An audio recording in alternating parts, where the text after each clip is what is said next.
د مستعمل موبایل د اخیستو په وخت کې دغه کوډ ډیر ضروري ده. تاسو په دې باندې کولی شئ د مستعمل موبایل ډیرې برخې ډیر زر چک کړئ چې آیا روغې دي که څه مشکل لري.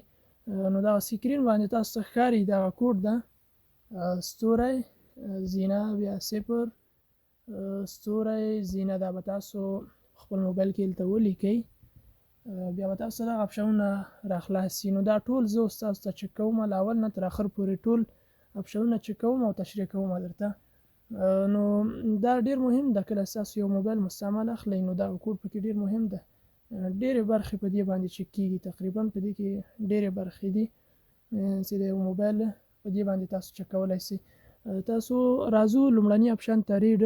کله تاسو په دې کلیک کړئ دلته سور رنګ ښیي کوم بل داغ بل رنګ ولري موبایل نو په دغه رنګ سره معلومیږي چې موبایل کې دغه داغ ده. بیا دا دویم اپشن گرین دلته شین رنګ ښیي کوم بل رقم داغ بل رنګ ولري موبایل په سکرین کې کوم داغ هغه هم دلته ښیي.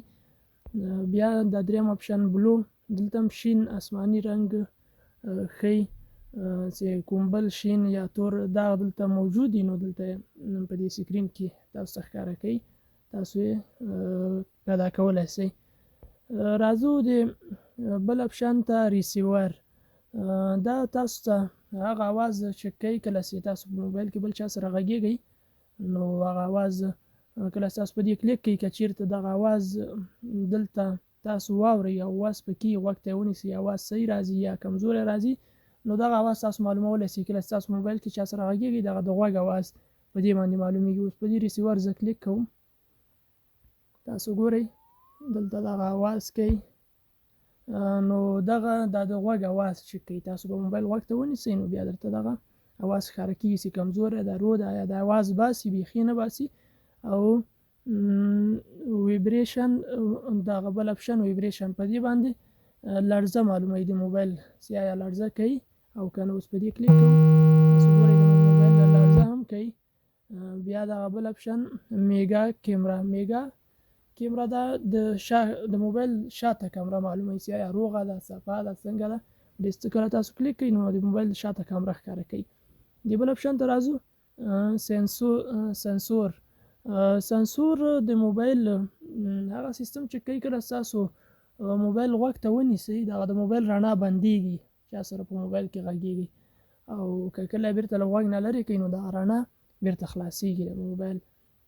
نو دغه اتومات سیستم که په موبایل کې جوړي دغه رڼا په اتومات بندیږي او خلاصیږي نو دا سنسور جوړي او که دغه خراب بیا دا کار نه کوي. اوس په دې کلیک کوم چې ما د موبایل دا صحیح نه ده کله چې زنګ وهم هغه رڼا سوچه ګلیږي اتومات بلیږي لګیږي نه. نو تاسو ګورئ دلته هیڅ کار نه کوي.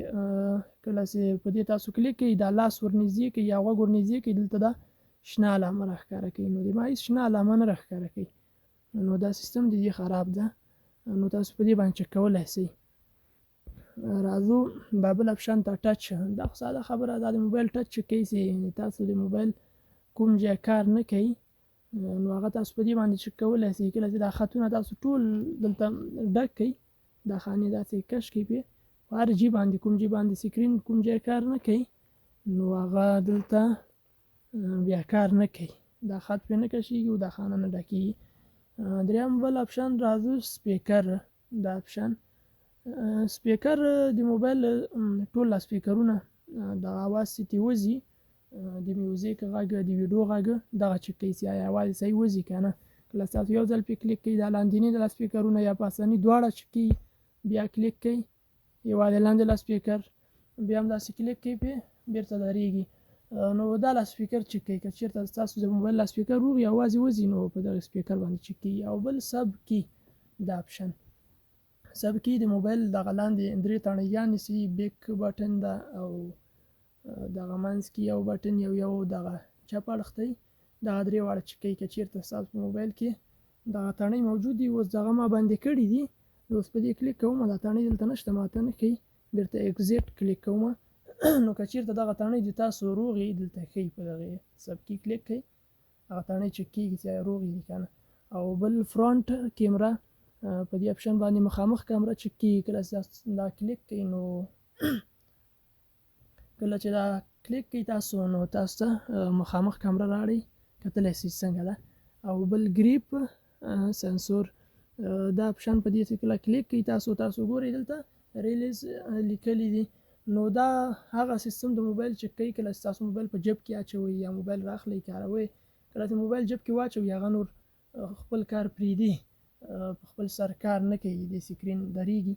او که کله راواخلئ دا بیا په کار شروع کوي، سکرین خپله لګېږي. دغه سیستم که ستا موبایل کې جوړي کار کوي بیا دا کار کوي. ګوره زه اوس خپل موبایل راخلم، اوس ما ایښې ده، ګورئ تاسو تغیر پکې راځي. دلته زه دا موبایل ته لږ تغیر ورکوم، تاسو ګورئ دلته لیکي ورکینګ یعنې اوس موبایل استعمالیږي، راواخیستل شو. بیا زه موبایل بیرته ږدم، تاسو ګورئ دا اپشن بیرته ورک شو. نو کله ستاسو موبایل په جیب کې واچوئ یا نه کاروئ، دغه اپشن چې کله تاسو د موبایل جوړي نو کوم کارونه ستاسو نه غواړئ ویې کوئ، یعنې موبایل مو په مځکه ایښئ، دغه هر څه خپله بندوي موبایل منظم بیرته راواخلئ، بیرته ستاسو موبایل سکرین خلاصیږي. نو دا کار تر سره کوي. بیا LED په دې اپشن تاسو کله کلیک کوئ دا د موبایل مخامخ غمی کله ستاسو موبایل کې چارج له 15 یا 20% نه کم سي نو سور غمی لګوي. نو دغه سور غمی که روغ وي نو د تاسو موبایل سور غمی به لګېږي. اوس زما د موبایل سور غمی لګېدلی، بیا به تاسو کلیک کوئ دا شین غمی چې کېږي کله چې موبایل چارج پوره وي شین غمی ښیي. تاسو ګورئ شین غمی هم ما د موبایل جوړ ده لګېږي، تاسو موبایل هم د ګرین کې شین غمی لګېده نو جوړ ده. بیا کلیک کوئ بیا دا بلو آسماني شین دا غمی هم چک کوئ چې تاسو موبایل دا جوړ ده. دا اکثره د نوټیفیکیشن په وخت کې دغه غمی ښیي موبایل، نو دا هم جوړ ده، دا هم دلته ښیي. په دې باندې دغه درې واړه مخامخ غمي تاسو چک کولی شئ، شین، سور او آبي. اوس راځو دغه بل اپشن ته بارکوډ ایمولیټر ټیسټ په دې کلیک کوو. دا څه چک کوي، دا بارکوډ دغه کوډونه کوم چې د بانک لپاره کاریږي، نور په شاپ یا دوکانونو کې کاریږي چې پیسې کټ کوي له موبایل نه یا بانک اکاونټ نه، که دغه جوړي نو دغه قسم ماډلونه دي. نو دغه تاسو په دې باندې چک کولی شئ. کله چې په سټارټ کلیک کوئ که چېرته تاسو سره سکانر ماشین موجود وي دا بیا کار کوي، تاسو معلومولی شئ، که نه دا داسې اوس موږ ته معلومات نه کېږي. نو دې نه موږ وځو دغه کوډونه چک کوي. دا د عامو کارکوونکو لپاره دونه مهمه نه ده، دا کوم مشکل نه ده د موبایل. بیا راځو بلاک دا توره صفحه چک کوي چې د موبایل دا تور رنګ جوړ ده یا نه ده جوړ. بیا د تور رنګ کې کوم داغ ماغ یا هغه هم تاسو ته ښیي. راځو بل اپشن ته هال آی سی. هال آی سی څه کار کوي؟ هال آی سی دا کار کوي کله چې موبایل ته موږ پوښ ورکوو، ځینې د موبایل پوښونه هغه مقناطیس لري، هغه د همدې لپاره چې کله موږ پوښ ورکړو نو موبایل رڼا اتومات بلیږي، یا پوښ ترې لرې کړو اتومات رڼا بندېږي، یا پوښ ورکړو رڼا یې بندېږي. دغسې سیستم لري. کله ستاسو مقناطیس په دغه وخت کې موبایل ته نږدې کړئ نو دغو خطونو کې به یو څه تغییر راشي، که دا سیستم جوړ او که جوړ نه وي بیا دا کار نه کوي. خو دا هم دونه مهم سیستم نه ده، که دا جوړ هم نه وي کوم تاوان نه کوي. راځو دغه بل اپشن ته ایس پین. دا د سامسنګ هغه پین قلم لپاره کاریږي. دا سامسنګ موبایلونه ځان سره قلم لري، نو دلته هغه چک کېږي چې آیا دغه قلم کار کوي که نه. دا قلم کله تاسو ته راواخلئ دغه سکرین باندې بیا کش کولی شئ، چې کله کار کوي نو دغلته چک کولی شئ تاسو. نو موږ له دې نه وځو. اوس دا چک کوونه قلم راویستل هم اوس یو څه وخت نیسي. بیا به ایم اس ټي ټیسټ، دا د سامسنګ خپله یو بانکي غوندې سیستم ده چې تاسو کله په یو شاپ دوکان یو څه کې یو څه اخلئ نو دغه سیستم نه هم تاسو کولی شئ. سامسنګ دا سیستم هم لري چې تاسو خپل موبایل ورنږدې کړئ هغه ماشین ته او دغه سیګنال ورکړي ورسره وصل شي.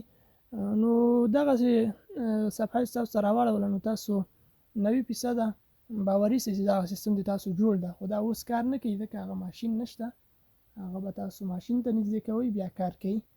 دا لاندې ټریک 1 ټریک 2 باندې به کلیک کوئ بیا نور کار کوي. ښه، اوس راځو دغه بل اپشن ته ایم ایل سی. ایم ایل سی څه چک کوي؟ د موبایل داخلي حافظه چک کوي، خو موږ ته په سترګو څه نه معلومیږي چې دلته څه دي. خو دا داخلي حافظه چک کوي، موږ ته داسې خاص روښانه په سترګو معلومات نه کېږي. اوس راځو دغه بل اپشن ته ایریس کیمرا ټیسټ. دا د سترګو هغه سیستم چې کوي چې کله موږ موبایل ته یو کوډ ورکوو په سترګو باندې خلاصیږي. په اوس وخت کې خو موبایلو کې اکثره دا سیستم نشته، د مخ لاک د مخ باندې خلاصیږي، خو دغه د سترګو ټیسټ دا کله دا تاسو خلاص کړئ دلته ورته وګورئ نو دا دغه سیستم چې کوي دا اوس اکثره موبایلو کې بند ده، نشته، ډېرو کم موبایلو کې ده. او بل دغه لو بیک په دې چې کله کلیک کوئ دلته د تاسو دغه کله خبرې کوئ دا مایک او بیرته دغه تاسو اواز بیرته تاسو ته انعکاس کوي چې آیا دا دواړه جوړ دي که نه. کله تاسو په دې دوم اپشن کې تاسو ګورئ زه دغه خبرې کوم دا بیرته تکراري کېږي. دې نه موضوع نو دا دغه ټولو اپشنونو تشریح و تاسو دغه ټول په صحیح ډول زده کړئ. نو کله چې مستعمل موبایل اخلئ دغه ټول د موبایل دغه رنګ، سکرین، ټچ، همداسې نور د غمي څراغونه دا هر څه په سم ډول باندې چک کولی شئ چې آیا روغ دي که نه دي په دغو ټولو اپشنونو سره. نو ویډیو همدومره وه، که خوښه شوې مو لایک یې کړئ. د داسې نورو ویډیوګانو لپاره زموږ چینل سبسکرایب کړئ، په څنګ کې دغه د زنګ نښان هم ووهئ چې بیا هره ویډیو اپلوډ کړو هغه په وخت رسیږي. او که کومه پوښتنه لرئ کمنټ وکړئ. ویډیو له خپلو ملګرو سره شیر کړئ. تر بلې ویډیو د الله په امان.